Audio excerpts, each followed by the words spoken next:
Ok, então terminamos a última aula no final da página 60, mas eu quero só trazer do outro livro que ele fala desse trecho, né? Dessa forma, aquele que for bom no tratamento por acupuntura deve conhecer os princípios, ou o princípio do Yin e do Yang, tal, que ele vai falando, né? Onde terminamos na última aula. E ele diz o seguinte: quando esse conhecimento, um médico proficiente, um médico bom, deve entender os princípios do externo e interno, a doença invadindo pelo exterior para o interior, do interior para o exterior, e as conexões e relações entre yin e yang, qi e sangue e os canais e colaterais.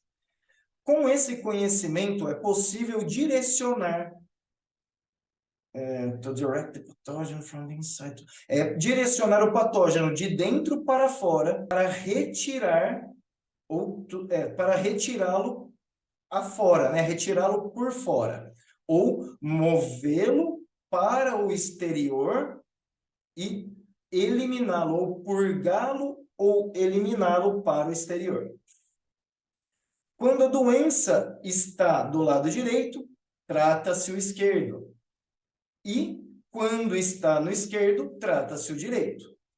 Comparando a normalidade com a anormalidade, ou o lado sadio para tratar o lado doente, o lado direito para tratar o esquerdo, caso e se o direito esteja saudável, caso se o esquerdo esteja saudável. Não adianta também, comentei no final da última aula e vou revisar com esse finalzinho do parágrafo, ou final do capítulo, que ele diz exatamente isso: tratamos pelo lado onde o ti está bom, e não por onde o ti está merramena, né? Quando observada a condição, é possível saber ou é possível ver a ocorrência do interno através dos sintomas do externo. A progressão da condição em severidade e prognóstico pode ser, então, determinados, né? Mas ele diz a progressão da condição, sua severidade e prognóstico pode, então, ser determinado ou acertado. Mas vamos começar a aula agora, terminando o parágrafo, né, da página 60, ou começando pelo parágrafo que termina a página 60. Então, ele falou: da doença do lado esquerdo pode ser tratada pelo direito, em cima por baixo, dentro por fora. E do mesmo jeito podemos observar o dentro pelo fora, o direito pelo esquerdo e assim por diante. Por quê? Porque ele vem aqui: aquele que for bom em diagnosticar irá sempre observar a compleição do paciente e primeiro tomar o pulso a fim de distinguir se a doença pertence ao yin ou ao yang. Infere em qual canal existe a doença, observando a cor e a compleição luzente ou turva. Distingue com qual órgão sólido a doença se associa em relação à condição de pulso das várias estações. Observa a condição de dispneia e ouve os sons, a fim de inferir a dor do paciente. Sente a condição dos pulsos Qi e Kun do paciente, a fim de saber se a doença está na superfície ou no interior, no Yin ou no Yang, conforme a condição flutuante, profunda, escorregadia, forte do pulso, e trata a doença de acordo. Dessa forma, o diagnóstico não conterá erros. O outro livro que ele fala desse trecho, né? Um doutor apto ao diagnóstico observa o paciente ou o Shen do paciente, a compleição, a cor da face e os pulsos. Primeiro, ele deve determinar onde a doença está, ou se a doença é Yin ou Yang, a cor facial que indica a localização da doença e, finalmente, a voz e a respiração para confirmar a natureza do sofrimento ou do problema. Quando um pulso anormal é comparado a um normal, é possível conhecer se o patógeno está presente.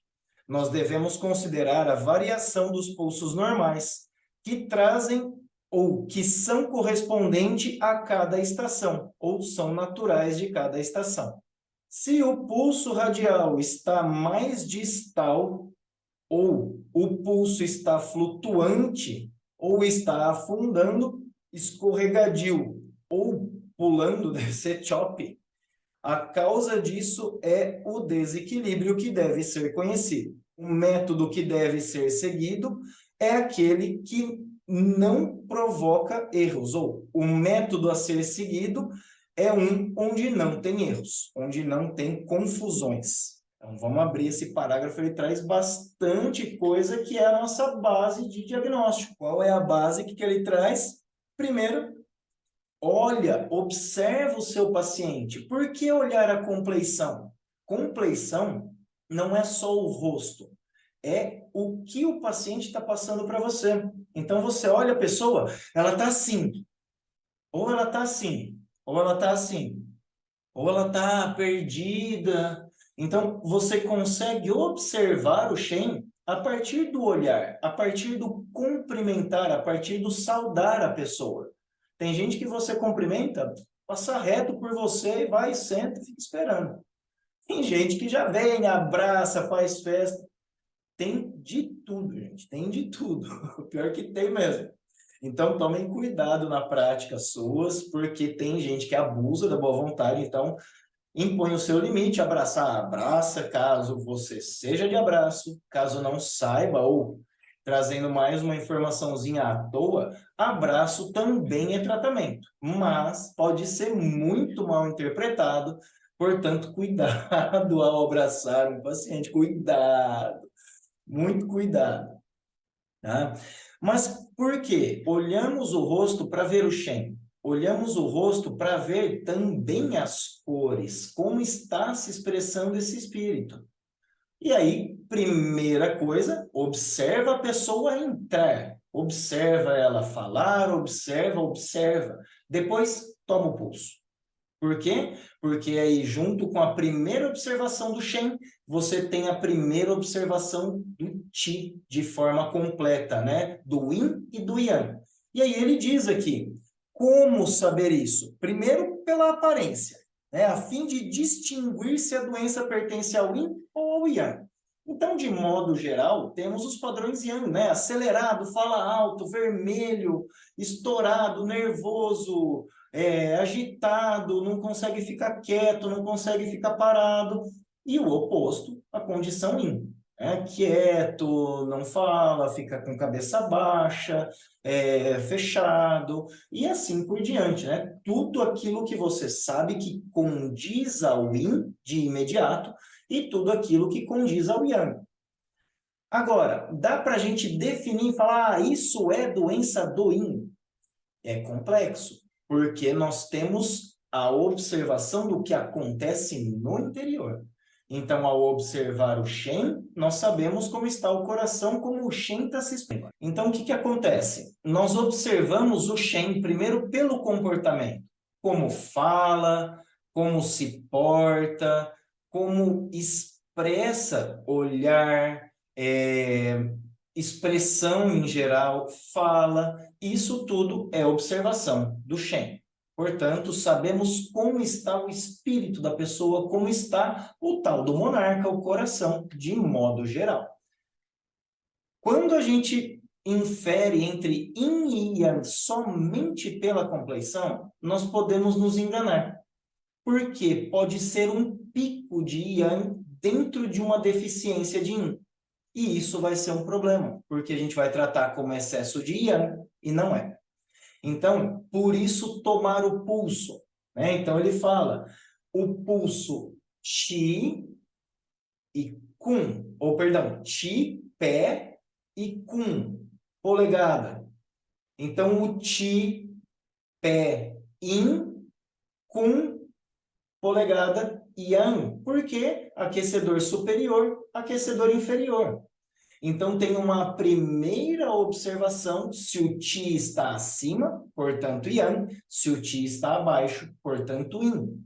E aí entra forte, fraco, profundo, superficial, toda a relação de pulso que vocês, caso ainda não conheçam, hão de conhecer, e caso queira, pede para mim que eu reviso isso com vocês.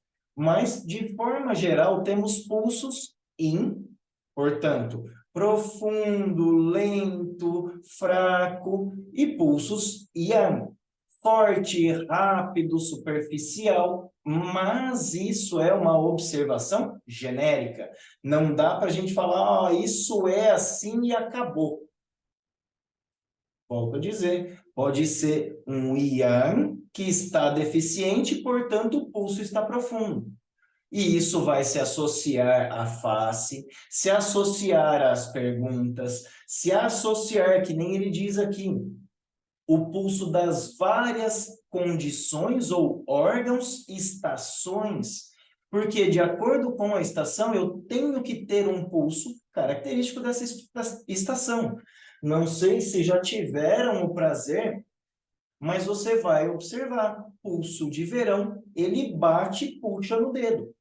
É o tal do pulso em anzol, que nós vamos ver mais para frente, não muito para frente aqui no Imperador Amarelo.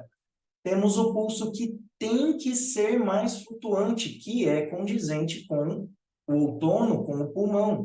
O pulso do rim, que é afundado, é profundo. Portanto, agora, inverno chegando, você vai observar quase todo paciente que você pega vai ter uma observação de um pulso afundado, de um pulso que está mais forte lá na profundidade, principalmente no rim. Não só na terceira posição, tá? Lembra que o Qi da natureza vai nutrir tanto pulmão, quanto coração, quanto rim, quanto fígado. Toda a estação é assim? Sim. Porque você tem a função de todos os órgãos em todos os órgãos. Agora, o Qi do inverno é característico do rim, portanto, nutre principalmente o rim, a reserva, né? O armazenar, o fechar das coisas. Lembra que a gente estudou lá no começo do segundo, terceiro capítulo. Então ele diz, né? Observa a condição dos sons, respiração e também respiração pulmonar, barulhos quando você toca, bate. Então, fazer a ausculta por percussão, muito interessante. O som é a propagação do Qi. Então, se o seu paciente está falando, ou começa a picotar, começa a raspar, começa a engasgar. Isso é observação de que o fluxo de Qi do pulmão não está bom.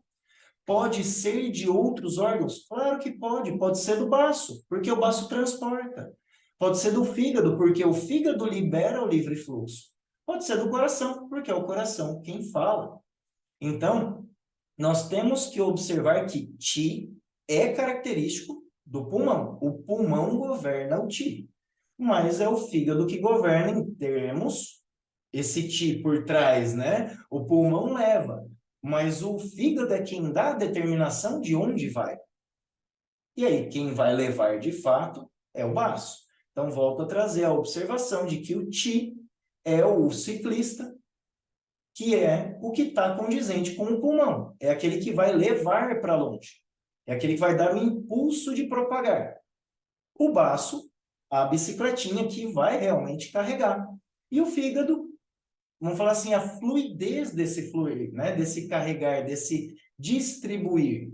Então, como se fosse o óleo na engrenagem, na corrente, o pneu cheio, tudo funcionando de acordo para que possa levar. Ou, como disse anteriormente nesse exemplo, o cadeado, que é quem vai liberar ou não esse fluxo. Tá?